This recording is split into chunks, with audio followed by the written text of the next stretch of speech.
wants to use his Dwarf Toss to escape. So Infernal Shrines will be our second map of the evening. Second map of Phase 1 Part 2 for 2018. See what the draft is going to cook up for us here. I think we will see some Junkrat again. That's right. Overlord's favorite hero actually worked out pretty well. Yeah, it's unfortunate he was disabled actually during the end of Part 1. Yeah, just the last weekend, I think. But after that, it was all fine. And Junkrat coming in for GLuck is helping so much. Even in the meta, I don't think Junkrat will be getting any changes in the future also. I think he's a very balanced hero, but super hard to play actually, providing safe escapes for himself sometimes. But his HP is very low, so if you get caught, you can die easily. Yeah. Well, let's see if we see just the same Tyrael ban here. Yep. Surprise, surprise. Tyrael's nerf of his shields. We'll see how much impact that has. That was announced today, but not live at this point, just to clarify that for everybody. So same bans here. Will we see yet again the Malfurion priority, or will they try to remove the Genji? I feel like I'm a huge hater of first pick Genji in this meta because your opponent will always get Uther and you won't have that combo. But you know what, with how good Relic is on the Genji and in this meta where you can't ban Genji, or they're going to get the Tyrael, they're going to get the Medivh, I think it's an option, right? It's always an option. Yes. Against Relic especially. But this draft is exactly mirrored to what we just watched. Exactly the same from both teams actually. The bans and picks, still the same Genji Uther pair up. Different map though, Infernal Shrines. I'm wondering if Ace will change their matchups. Garrosh has been somewhat of a tool to get some kills at the beginning, but not really too much in the team fights. I think Blaze is a great solo laner for this map. You know, we've always had the solo laner also be the solo Shriner. Sometimes the Sonya, the Kerrigan, Blaze can do that. Diablo can do that. And Diablo was the solo laner like a long, long time ago. And it was only like, he was more of an off laner, like he would rotate around. But we are going to see Sonya, Speak of the Devil, and Hanzo, so completely different shift away from the front line here and the tank heavy setup that Ace had into a more aggressive bruiser in the Sonya and Hanzo. It is the reworked Sonya and hot-fixed Sonya. No unlimited armor. Yes. So Sonya, of course, a very strong laner. Also, I think hero as a Blaze was having a trouble.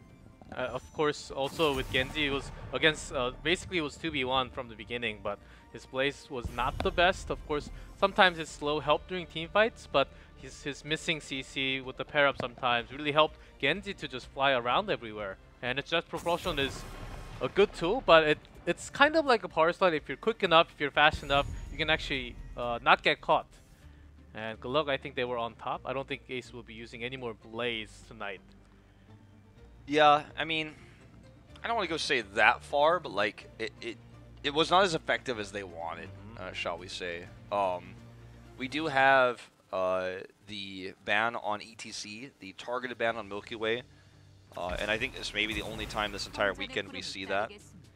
So Johanna comes in as twofold, a great shrine clear, can set up a lot of fights, can interrupt Sonya's setups, but also she's great for baiting the Immortal itself, or sorry, the Punisher itself over the wall with her Iron Skin. So multifaceted hero here, and they take Malthael to win the solo lane matchup. So very smart setup here with Tyrael banned. Malthael could be great in team fights. I don't think this is going to be a Last Rites game. This one's going to be the Tormented Souls. And now they have a lot of flexibility for their final pick. Depending on how tanky the last two picks from Ace are, I think Last Rites still somewhat of an option. They still have the Genji. I think they can kind of keep a similar team fighting style. Well, they don't have an ETC in this case, but Johanna still a very good tool. Blessed Shield can provide some CC along with their last pick. I don't know what that's going to be yet, but can still be the Junkrat, can be Medivh! Medivh and Sonya. Oh my god. Well, this is like the developer's dream, man. They're like, we made 2 spotlight videos for the new reworks, and then they put him in the first pro game of HGC right afterwards. Oh my god! Oh! You guys get A+. Sonya and Medivh, they did it. We worked them. They're viable now. Viable. And then there's the Junkrat again. The same draft from game number 1 for GLuck, but with the ETC and Johanna switched, of course. wants to change this around, and Medivh works more as we were talking before. And we were asking the question, is Medivh going to be in pro play? I thought not today, but is already used. And Medivh is, with the changes, more of a support. Actually get those heals back with the talents. But let's go into the game and explain a little bit more of what the changes are to Medivh. That's right. We'll talk a little bit about that as we get into this second game. The Anubarak, very strong against Uther. I'm liking the draft here, in theory, for Ace, but GLuck's draft is just as terrifying as it was before. And even though they targeted Milky Way's ETC in the ban phase, Johanna is arguably much stronger on this map anyways, so the ban might not have been really worthwhile at the end of the day. Music is enabled. Should we give that translation for you guys? Control M. Control M. We didn't have that. We had that disabled so we can play the sick BGM we have for the draft. yes. Yeah. That's what we want. Look at Gamey. He's saying this is a cheese strat. He's straight up telling you guys this is a cheesy draft right now. That's the metaphor here. Let's see if let's just pretend like we're having a team fight and see how well Medivh can work against the other team. Can Medivh provide that much of a protection for all the teammates? Yeah, it's possible, but GLuck does not really have the most bursty damage though. Yeah, only when the Dragon Blade's coming out. If they want to play the same teamfight style, they can try to burst down Anubarak with the Dragon Blade plus Last Rites while damaging everyone else who's nearby. But yeah, this is going to be interesting. So Medivh will heal based on damage taken now on his shield, his protection, his force of will, if you want to be technical, as this is a horrible matchup for Sonya still after the rework anyways. And Medivh also has his Master's Touch baseline, so a good Medivh will get the damage faster, even though it was nerfed technically. He will get the damage faster because he's hitting consistent Qs. A mediocre Medivh will really feel like it's a nerf to the overall damage, especially in the mid game. The early game you can get a lot more out of it if you can keep hitting those Qs. Notice how aggressive Relic is again on this Genji, just swift striking into where Anubarak, where Kesibo was basically warding for his team. Not going to be super aggressive and going into the camp. Maybe they will decide to, because they do have a secondary support kind of with a Medivh now. It's a really unfortunate grenade because it was so close to actually grabbing the Anubarak there. Overlord's had a few of these misplaced grenades in the last few matches we've watched of him, including last game. Actually, you know, he's so great on the Junkrat, but feels there's a little bit of rust to be knocked off today.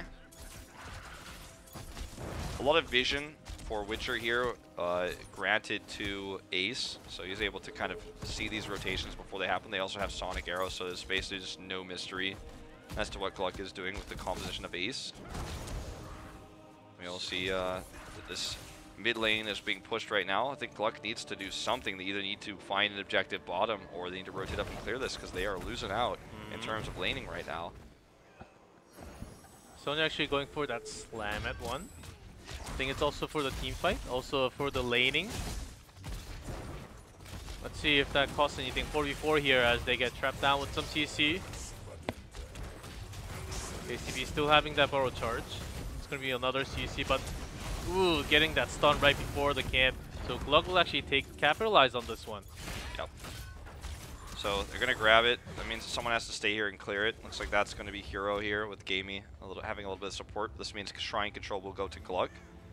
It's unfortunate because if you have a Sonya composition, especially with Medivh who can poke and slow everyone on the rotation, you're going to be in a great shape if you can control the Shrine first, but if you have to take it, it's so difficult to approach. Overlord already used his mine. Oh, that would have been some damage there. I think he still would have survived, but this is an opportunity now. Sonya's coming down. With Sonya and Hanzo, Ace can always catch up the number. They just have to get a few kills. Relic goes in, misses his target. Okay, this is actually looking really bad for GLuck. This is not the setup they wanted. They do have the heals coming through here, though, to kind of equalize things.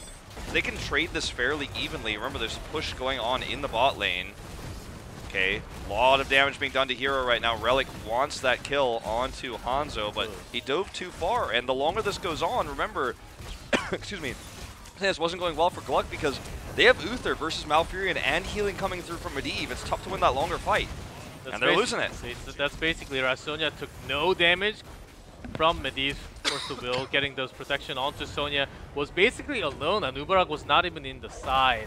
All the way into the back of the line, along with the support, and she was fine with the healing coming from Malfurion, with Medivh protection. Basically, the sustain war, Ace is winning right now. It can continue, but let's see after 10 where GLuck will have all the power coming in. Well, this is a nice little handy thing. They were at least able to get the bottom cannon tower, but this is going to do a lot more. Good bait of the Punisher over the wall. I feel like the big turning point in that fight was when Relic really tried to kill Hero. It dove too deep, and then Hero just did too much damage to him and everybody else on his way back in. Then Sonya was able to heal up. You have the sustainability that Sonya has, plus Malfurion's healing, etc., etc. Overlord not getting away this time. He's been hyper aggressive in lane and pays for it this time. So they just need to be careful with diving too far, and they need to be crisper with the dive, which is going to be easier post-10. Milky Way already used his Iron Squid. There's a root on the blue beetle. He's going to get away. Well, this is starting to look really sloppy for GLuck. And also KCB's Ubarak, waiting for that perfect time when the Unstoppable's gone, and pinning that Impale right after. Yeah. Nicely timed. To show the understanding of Johanna at the same time, he was actually aiming for that perfect time. Ace is controlling this entire game. I'm surprised here, as we didn't even talk about it, but you know, like, it's weird that Gamey and KCB are role swapping here. It's been kind of weird to watch Gamey on Malfurion, and to be honest, I feel like he's kind of underperformed. But maybe this is a hero pool problem for KCB, so they're just going to put him on the Anubarak, which he actually hasn't been disappointing on. Anyone who watches HGC Korea knows how I feel about position swaps, but like, this has been working. The Malfurion, I think it leaves a lot to be desired for Gamey, but what the impact of Anubarak has been in this game is quite high compared to what KCB normally is outside of Rhaegar and Stukov. So, you know, it's going well for them. Yeah, GLuck can still turn this around, though. It's a huge change, and so far, I've been very impressed.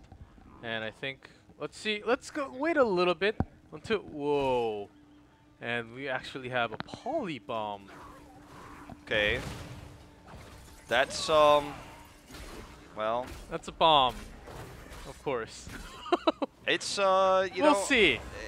Yeah. I think they're basically looking into team fights during the Shrine phase. I mean, GLuck has a fairly aggressive comp. It's very heavy melee, with the exception of Junkrat. But yeah, Shrine fights you can be useful. It can also be useful to steal camps. I think it's much more useful on maps where the bosses are relevant. But still, this could work. But remember, GLuck's comp really now comes online post 10. This could be a fight they want. Okay, cleanse used early. Relic just needs to survive here. Oh, look at that mine on the rush. He's not aggroed by the fort, but he gets caught by the Riptire. And we're going to see the fight committed to. Divine Shield. Look at that slow. Gamey trying to heal with this Tranquility. Okay, Polybomb actually being really helpful, but Relic gets out.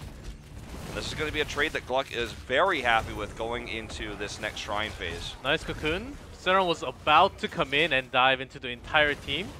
Perfect timing to disengage. Sonya died because of that Blessed Shield. Blessed Shield actually stunned Medivh and Malfurion. No protection came in at that timing when Sonya needed that protection. Both tank players from either side are just playing to the maximum level of mechanics here. Yeah. Sonya's back. Are you dying? No, I don't know what's going on in my throat, man. Only when I cast with you, by the way. This never happens to me when I cast. You're allergic to me. Oh, man. Maybe. But look at this setup now. Again, Ace takes control first, which, or actually this time they take control first. They got control last time. You can see how much power they gave them, but now they actually have control. Look at what Rush can do. Clearing this so quickly, zoning everyone into this choke point. Divine Shield's not up for 25, so they can't really just hard engage. Dragonblade not up for even longer, so tough for them to use the comp like they want to, like they used it last game, and it's actually going to be Ace taking control of the Shrine early, controlling it the entire way through. The only poke for GLuck is the Junkrat. everything else is around this Dragon Blade, and Ace has better sustained healing and better sustained damage. So GLuck just gets totally crushed. They have to control the Shrine first, or I don't know if they're ever going to win any of these, minus the one they did last. I mean, for the rest of the game. It seems like Ace really prepared hard for this battleground only. Like the Sonya and Medivh is making these team fights win super easy. It seems like super easy. Polybomb, it seems like GLuck is hesitant to come in because they know that Polybomb's available. They can't really stay in together and go in at the same time. What can they do? They have to really get a pick, and they're really going for that one kill. But when they do not have enough damage when they're polyed all the time, that's going to basically miss all the damage coming out from GLuck. Yeah, it's rough, man, and I feel like Overlord nearly gets picked again. Tried to make this a positive trade. Oh, he wanted it, and I don't think he's going to get it. Oh, he will get it! Oh my god. I cannot believe he tried to mount there. I cannot believe he tried to actually mount there. KCP was literally watching the Riptire. It's not like he didn't have vision. That was actually silly. Like, neither of those two things are correct, using the Riptire or the fact that he tried to go into owl form. Like, neither of those things were correct. So, okay, well, that's a dead Medivh. Luckily, this is baseline Master's Touch, and no, it's not like he just lost his entire stacks. That's the KR Pro that we were watching here. That was very sloppy, but okay. Still connected into a kill, so better chance of GLuck coming into the fights now. And Ace actually being super aggressive. Junkrat's all the way down there, so they're going to go in. KCB diving into the circle. There's the arrow for that big stun. Oh, and the Polybomb is so good here. This was a fight that GLuck should never look to take against this comp. Okay, Saron survives. Dragon Blade is doing a decent amount of damage, but all the extra force of will here is just, it's too much. We're like, go to the fort, that's where you're safe. Oh, he didn't really have much he could do there. That was kind of a die no matter what situation. He tried to trick Sonya, but it didn't work. Even without the Poison Spear, Spear is so strong, and that's exactly the zone, the timing that they're looking for. Ace, GLuck, I think they have to really spread out and try to go for that sneaky camp. They can't really give any more information if they're all going from the map and all the other camps are basically taken. Ace knows for sure where they are. I think GLuck has to be making smarter macro decisions right now. They literally fought into an area where Polybomb was going to get massive value, Force of Will was going to get massive value, Hanzo had a huge stun. I mean, even if it was Leyline Steel, that would have been a bad fight to take, but the Polybomb made it so much more frustrating. GLuck certainly can win this game. They are the stronger macro team, but they need to actually know when to not macro, when to not try to take camps when they don't have vision.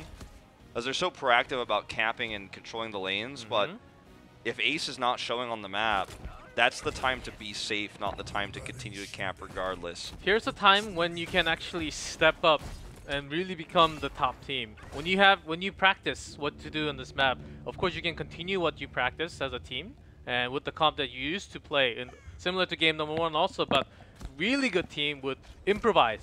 Yeah. Improvise on their enemy, what they're trying to do, and you can change your style. You always have to have plan B. If you don't, you have to make something new right now, and GLuck right now, they're put to test. They really are, and they are not going to control the Shrine first. So I don't know if they'll ever grab it back. They wanted to get 16, they wanted to clear that top camp. It was a double top camp against them. The second one, they finally cleared it. They still don't have 16, but like this is already halfway done. And all they have is a Dragon Blade to engage on, which could be shut down super easily by so many different things. There's so much CC on the side of Ace, including even the Dragon's Arrow. And like GLuck, they just walk away. They don't have an answer yet. They're so indecisive. They walked up and then walked away, which wasted time they could have been using to get other objectives. Now, again, this is another bad fight on a mercenary camp. Should not be committing to this. I don't think this is going to go well. More time they spend, the Punisher is going to push in. Okay, Saron in a decent spot here, but gets Polybombed now. Tranquility out healing, and yet again, GLuck takes a suicidal fight into this composition, failing to understand Ace's strengths here, and they get totally destroyed. And now the Punisher is going to get even more done. As you say, it's an arcane Punisher, and this is a keep and potentially game. They wanted to make something else happen. They knew they could not win the Shrine fight at all, but Ace is on top of the macro here as they were chasing GLuck with the same time. Here, more damage coming. Even Johanna may not be safe. Let's get out, but their keep is already going down. Only 14 minutes in game, but they're not going for. They're not going back. They want core. 10 seconds until Medivh comes up. Because he chose last rights, he's not going to be able to carry the fight all too well. Relic totally so destroyed. Low. Riptire going to help slow this down. The Punisher's not on the core yet. Really good condemn here by Milky Way, making this a trade back actually. But this is just too much damage already done. The Cocoon here stops Medivh from really even getting involved into the fight. He's trying to help out now, but this looks like we are going to a tied series here, GLuck, 1-1. And Ace really prepared hard. It seemed like the comp was basically made and practiced on this map against what GLuck is trying to have. And it really worked. Ace, of course, never won a series, but they are going towards that step. They took the step. They took the first step by taking the game in front of Shrines against GLuck. They had no idea how to deal with this kind of comp. Yeah, they just didn't. They did not appropriately respond. They never tried to take Shrine control first against Sonya. Then when they tried to, it was too late. So then they decided to take a camp, and they telegraphed all their movements against a comp that has Sonic, Arrow, and Medivh. So there's never a secret. Oh, okay, everyone's going to this camp. They learned. You would have thought they would have learned their lesson after they tried to take the red side camp, the red side top camp, the Shaman camp, which was invaded. They got totally shreked. I mean, it was not even close. And then they made the same mistake again right afterwards. History repeats itself, and they did not adapt. And I don't think we'll ever see this comp from Ace for the rest of this series, but for this map, it was strong. They used it correctly, and GLuck did not know what to do. This was actually the first time Ace prepared something specific for a specific map, and I believe they also chose the map too. And is it? No, actually, that was the map choice of GLuck. Okay, then. But still. But they, I mean, it's a common map. It's one of the more common maps now with Towers of Doom worldwide. So. I think they can actually use that map, use that for a few more, maybe Sky Temple. But I think Inferno Shrine was the best one to have that kind of polybomb and also all the chains with Sonya. It was also really cool to see like Sonya used on this map to control the shrine, how they played around that with sustained healing. It was basically an anti-Genji comp, and then it was also an anti-GLuck comp, because GLuck has been just trying to take every camp on the map blindly, which when you're ahead looks godlike, but when you're behind, it looks pretty silly. But guys, we are going to take a very short commercial break, very short, maybe about 7 years. And when we come back, we are going to have game number 3. So stay tuned. Benefit multiple playstyles. Furious Blow now causes every 4th